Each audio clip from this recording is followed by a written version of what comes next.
Hello friends, स्वागत है आप सभी का सुही अध्ययन युग में। लास्ट टाइम हमने इंग्लिश के poem where the mind is without fear को कंप्लीट किया था विद समरी। आज इस वीडियो में हम कुछ MCQ टाइप क्वेश्चंस को कवर करेंगे। So let's start with our first question. Where the mind is without fear is written by Sarojini Naidu, Aurobindo Ghosh, Rabindranath Tagore or Mahatma Gandhi. So this poem is written by Rabindranath Tagore. Next question. Where the mind is without fear refers to a state of dash, slavery, anger, freedom or superstitions. So the correct answer is freedom. जैसे कि हमने first line में सुना है, where the mind is without fear, fear के बिना हमारा mind हो बिल्कुल हेल्ड हाई हो और हमें किसी के पीड़ा अत्याचार के नीचे दबकर नहीं रहना है, हमें फ्रीडम के साथ रहना है। इस पोएम में जो पोएट है वो कंट्री मैन के एक्चुअल मीनिंग ऑफ फ्रीडम की ही बात कर रहे हैं। So in this poem there is the state of freedom जिसको डिस्क्राइब किया गया है। Next question. Knowledge is free dash. So what is this? Education is costless. Everyone has the right to education without barriers of caste, class और religion. और knowledge is available online, or teachers work for free. So in poem we have seen knowledge is free for all. There should not be restriction.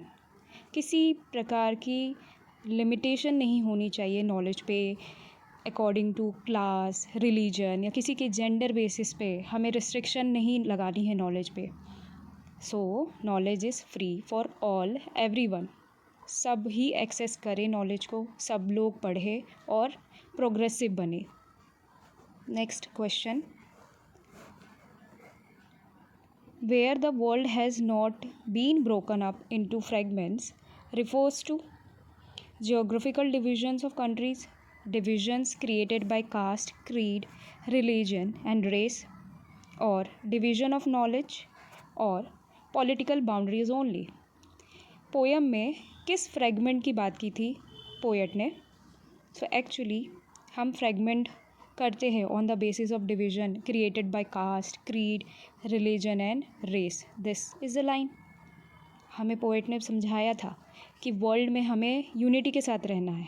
हमने जो narrow domestic wall create किए हैं अपनी सोच से, cast बनाया है, रिलीजन बनाया है, रेस, कि ये ज़्यादा सुपीरियर है, ये इन्फीरियर है, no, we have to and we should be united और प्रोग्रेसिव सोच वाले हो, रैशनल हो। ये हमें पोएट ने बताया था। तो next question. What does tireless striving mean in the poem? Working without rest, constant effort to achieve perfection and progress, running all the time, hard physical labour. Poet ने क्या बताया था? Constant effort to achieve perfection and progress. Poet ने हमें explain किया था we should actually work hard.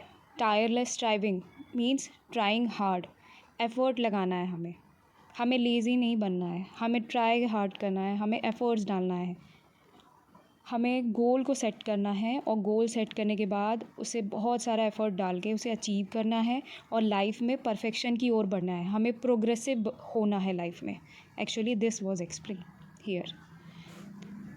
The next question is the clear stream of reason is compared with the desert, the dreary sand, blind faith, flow of water.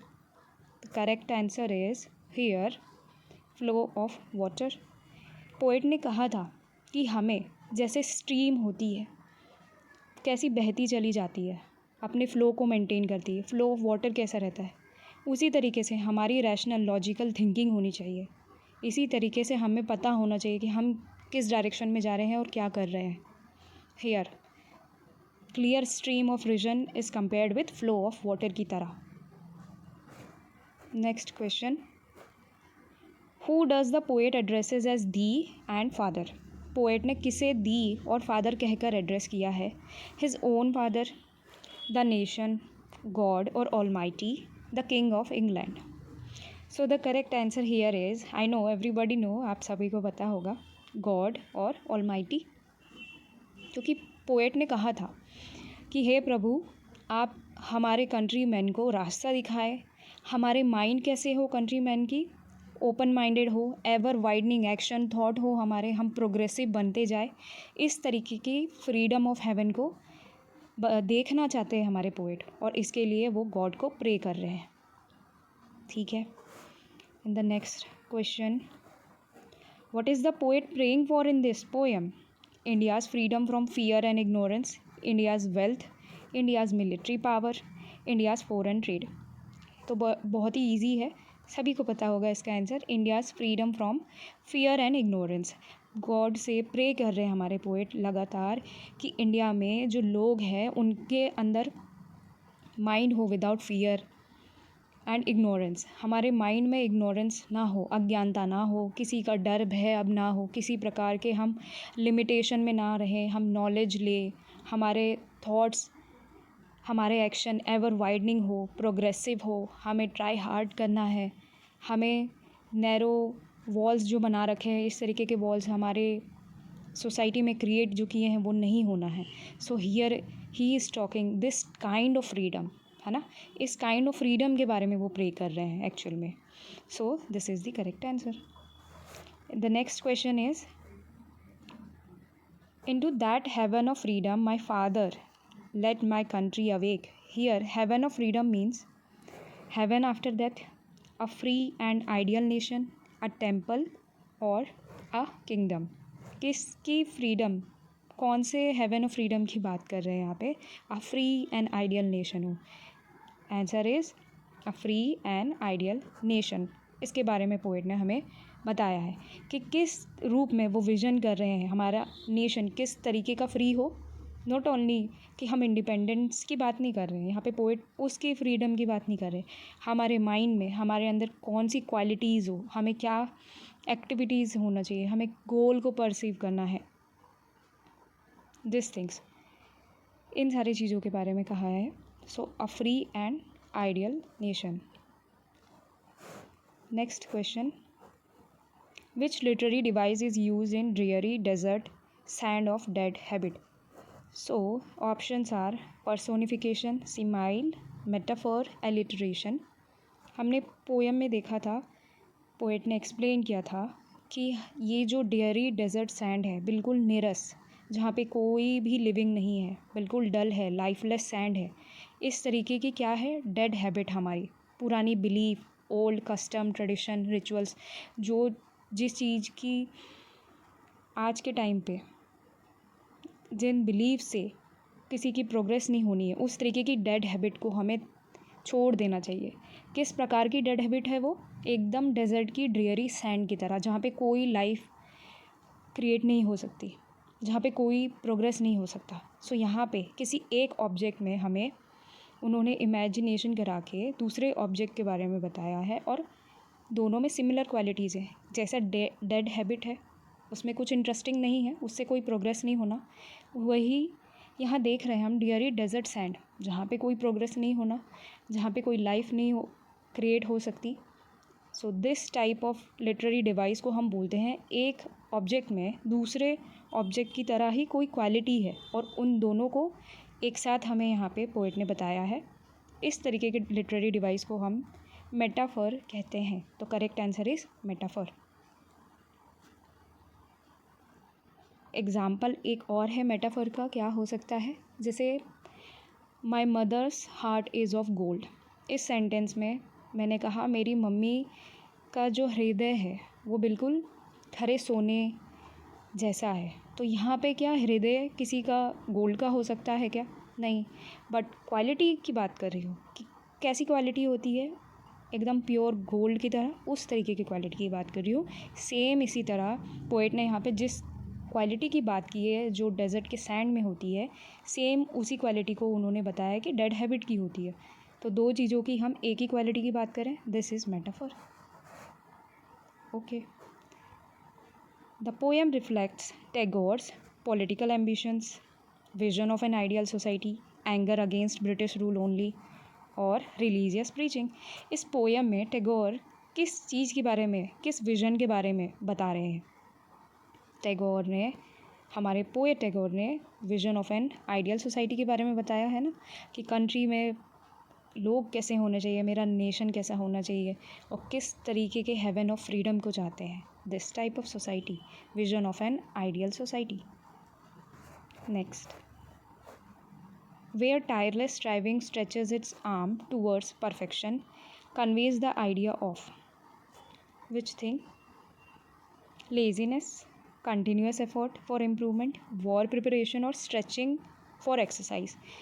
इस line में poet ने कहा है हम कंटिन्यूसली हार्ड वर्क को करें और किस तरह बढ़े, हम प्रोग्रेस होए, हम प्रोग्रेसिव बने, हम गोल को अचीव करें और परफेक्शन को अचीव करें। तो यहाँ पे कंटिन्यूस एफर्ट फॉर इम्प्रूवमेंट की बात कर रहे हैं। जो लाइन में यहाँ परफेक्शन की ओर बढ़ना, एक्चुअली इम्प्रूवमेंट करने की बात कह रहे हैं। Next, which of the following is best describes the tone of the poem. Poet की टोन क्या है पोएम में? प्रेफुल एंड होपफुल है, एंग्री एंड एग्रेसिव है, सैड एंड होपलेस है, या जॉयफुल एंड ह्यूमरस है? हमने देखा है पोएट ने यहाँ पे होपफुल होके बात की है, प्रेयर की है गॉड से। So the tone is prayful, prayerful and hopeful. So this is the correct answer. Next, the line where the world has not been broken up into fragments by narrow domestic wall criticise family life, political maps, narrow divisions of society like caste, creed and religion, architecture of houses। इस line में जो narrow domestic wall, उससे हमारा जो world पूरा fragment किया है, अलग अलग पार्ट्स में जो फ्रेगमेंट्स में बटा हुआ है, ये किस चीज़ के बारे में बता रहा है? ये एक्चुअली नैरो डिवीज़न जो सोसाइटी में हुआ है, कास्ट, रिलीजन, क्रीड के बेसिस में, उसके बारे में पोएट ने बताया है। सो this is the correct answer. The next line, which of the following is not a quality described by the poet for his countrymen? ऐसे क्वेश्चन में प्लीज़ ध्यान देना कि देयर इज़ नॉट रिटन, है ना, this not is written here, इसको very clearly देख के आंसर करना। Option is fearlessness, reason and truth, blind obedience, striving for perfection. सभी को पता होगा इसका आंसर ब्लाइंड ओबीडियंस। कहा था कि हमें कैसा होना है, फियरलेसनेस होनी चाहिए, डरना नहीं है, हमें ट्रुथ बोलना है from the depth of our heart. हमें क्या बोलना है? डेप्थ ऑफ ट्रुथ से ही हमारी बातें होनी चाहिए, हमें ट्रुथफुल होना है। Striving for perfection, goal set करनी है, गोल को अचीव करनी है, फिर आगे हमें परफेक्शन की ओर बढ़ना है, हमें प्रोग्रेसिव बनना है। ब्लाइंड ओबीडियंस के बारे में तो कहा ही नहीं है कि हमें ऐसा बनना है, हमें ब्लाइंड ओबीडियंस नहीं रखना, हमारे ओल्ड बिलीफ सिस्टम को फॉलो नहीं करना, हमें क्लियर स्ट्रीम ऑफ विज़न रखना है, इस क्लियर स्ट्रीम ऑफ रीज़न रखना है। विज़न हमारा एकदम क्लियर होना चाहिए, like clear stream of water. So this is the correct answer, blind obedience. I think this is the last question. So in this video we have seen up to 15 MCQ questions about this chapter. These are I guess MCQ only. Next video में हम कुछ short answer type and long answer type questions को भी complete करेंगे। I think according to new syllabus और new pattern question answer format होगा from this year only. तो अगर MCQ क्वेश्चन को हमने किया है तो हमें तो आंसर स्टेटमेंट बनाना भी आ ही जाएगा, और हमने पोएम कंप्लीट कर रखा है, समरी कंप्लीट कर रखी है, नाउ MCQ कंप्लीट कर रखी है, तो कोई भी क्वेश्चन हमसे छूटेगा ऐसा हो नहीं सकता।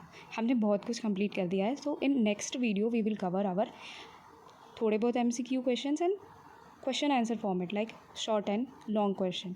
सो आई होप आप सभी को ऑब्जेक्टिव्स इजी लगे होंगे, क्योंकि हमने चैप्टर तो क्लियर कर लिया है, चैप्टर को पढ़ा भी है। Chapter is very easy, poem actually इसी तरीके से हम नेक्स्ट वीडियो में कवर करेंगे। एंड सच में question answer is also easy, थोड़ी बहुत डिफ़िकल्टी होती है, बट अगर हमने पोएम को रीड किया है तो हम उसे स्टेटमेंट फॉर्म को, चाहे एमसीक्यू हो चाहे क्वेश्चन आंसर फॉर्मेट है, हम ईज़िली आंसर कर लेंगे। तो आंसर एंड क्वेश्चन आंसर इतने हार्ड नहीं होंगे, it will be easy. I hope आप सभी को वीडियो अच्छी लगी होगी। वीडियो पसंद आए तो please do like, share and subscribe. If you have any question और any query, so please let me know. Please आप